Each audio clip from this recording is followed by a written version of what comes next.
In a valley 14 miles east of Independence, a party of 75 men on horseback pick their way through the mud. Mist not yet burned off by the sun moves adrift on the breeze, clinging to them like a second skin. For weeks they have been searching for Dr. William York, a beloved local physician who disappeared on the trail around the time the first signs of spring broke through the winter-hardened landscape. They steer their horses toward a cabin less than 10 feet from the trail, where they are greeted by Leroy Dick, the local official in charge of the search party, whose cousin is also missing. Dick tells the men that the property has been abandoned. Billy Toll, the wiry farmhand who alerted Dick to the desertion of the cabin, shuffles uneasily in his saddle.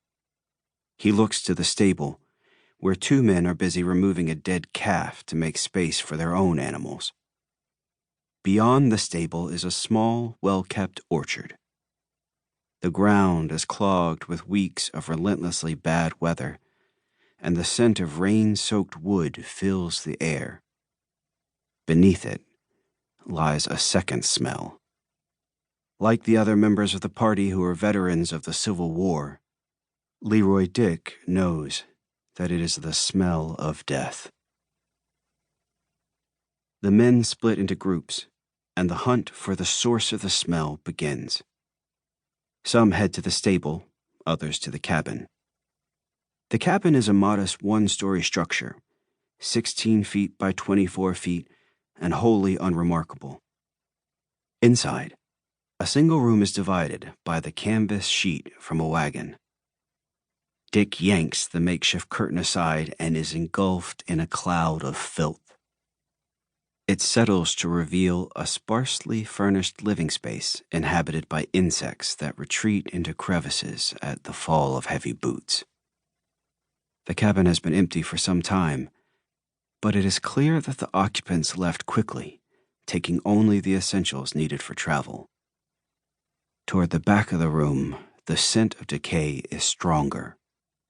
A Bible with a cracked spine lies discarded near a straw mattress pulled aside to reveal a trap door.